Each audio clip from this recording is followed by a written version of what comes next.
Hi everyone, welcome back to my channel. It's December, which means the holidays are officially upon us, and I'm actually a bit more excited for the holiday season this time around because I expect to be checking a few more things off my wish list before the end of the year. With the exception of a couple small items that I purchased in September, I really haven't bought anything for myself since the end of my Euro trip back in the beginning of June.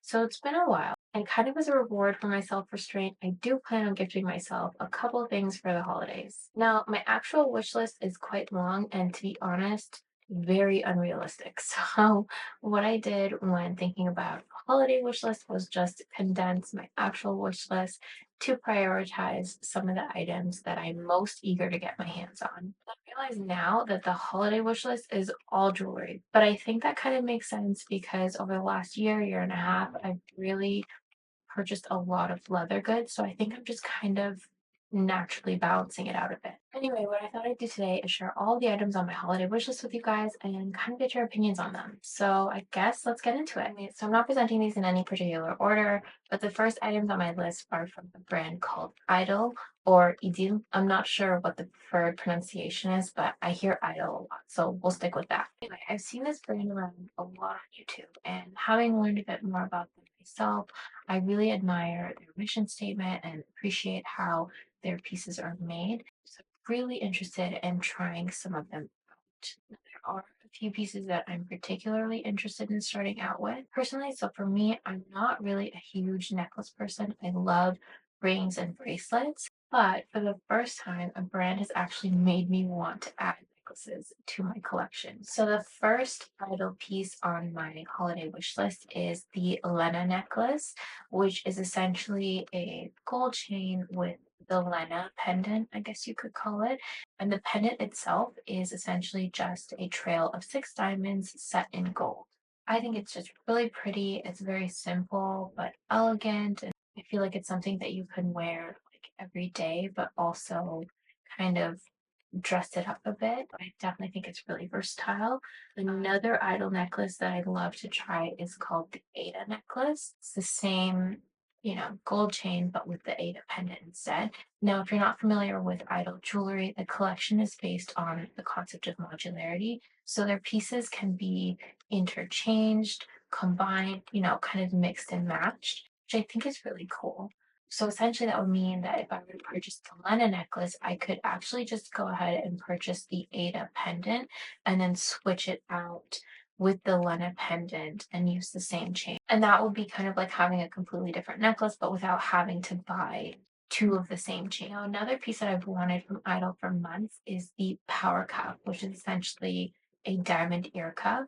I don't have my ears pierced. So not only do I not have any necklaces in my fine jewelry collection, I don't have any earrings either. So I'm really drawn to this piece because it doesn't require me to have my ears pierced to wear it. Which, to be honest, I have thought about doing. Like, I did have my ears pierced as a baby, and then they closed up, and then I pierced them again in my early teens, and then they closed up. And since then, I haven't really even revisited, the idea of piercing my ears, which I think I will eventually one day, but until then, I really, really want this ear cuff. I think it is so pretty, so sparkly, so like cool and edgy. Yeah, so we'll see. Anyway, moving on to the Hermès items on my holiday wish list. So the first is this Chaîne d'Ancre enchaînée ring in rose gold. How pretty is this ring? I've been mulling over it for months.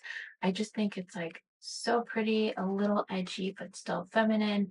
And I think it's still unique in the sense that unless you're an Hermès fan, it's not going to be that recognizable and it won't look, you know, overdone, at least not yet. Yeah, I just think it's so nice. I love it. Another jewelry item I'd love to add to my collection is the Farandole bracelet in the very small model. Again, it has the chaîne d'encre length, like in the ring, so I think it'd make a really nice set. And I love dainty bracelets, so I think I'd really, really enjoy this piece.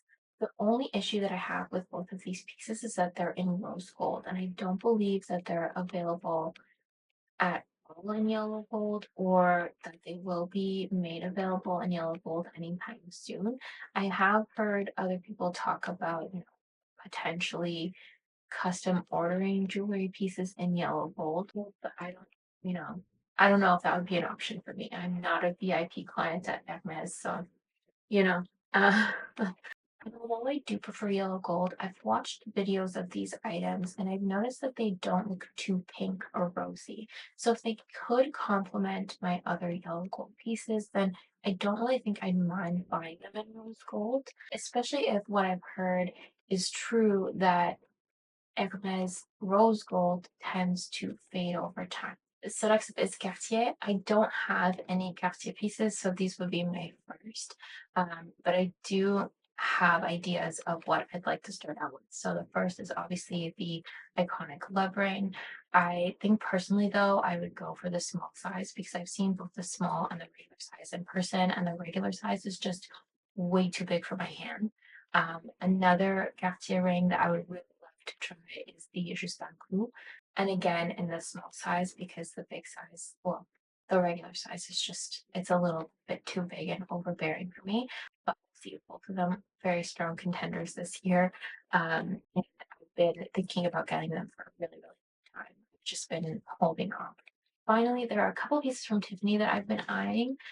So a little backstory. Last year, I purchased a jewelry bracelet for my friend's birthday, and I ended up loving it so much that I eventually bought one for myself as well. It's called the Mini Pearl Satellite Bracelet, and I eventually realized that it's actually a dupe of a Tiffany bracelet. At least it looks like a dupe, or it seems like a dupe of a Tiffany bracelet.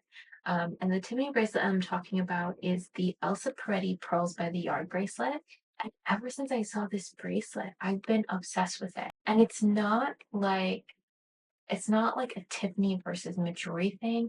I actually really, really like the size and the roundness of the pearls of the Midori version that I have, but I would prefer for the chain portion to be in solid gold, like the Tiffany version. So I'm really considering it, but I would have to see it in person first because the pearls on the Tiffany version actually look a bit bigger and more narrow. So I don't know how I feel about that. And also because I already have the Majori version, I'm not in a huge rush to replace it with something else. So we'll see, but it's definitely something that I'm considering. And the next Tiffany item is this Tiffany T True Narrow Ring in gold. I love how simple and sleek the ring looks. Meanwhile, it still features like intricate alternating T-links, so there's this really nice balance between detail and design that I appreciate. Also, it's not something that I've seen anyone wearing, which I think makes it a bit more unique, and I find that really nice too. So there you have it, my holiday wish list for 2023. Of course, I'm not going to get all of these items. I'll probably stick to two, max three pieces, and I have a pretty good idea of which ones I'm leaning toward. But I'd love to hear your guesses, so leave them in the comments below. I'd also love to hear if any of you have any of these items yourselves, and if so, what you think of them, what your experiences have been using them, as well as any suggestions you have for which ones I should start with or steer clear of. Anyway, I hope you enjoyed today's video. I'll be back with another one next week. I'm hoping that next week I can get back to posting twice a week, but I just got over a really bad cold that has thrown me off in so many ways, so fingers crossed. In the meantime, though, please come join me over on Instagram where I share curated photos and videos. But that's it for today. If you have any questions, please leave them in the comments below. Thank you so much for watching today's video, and I'll see you in the next one.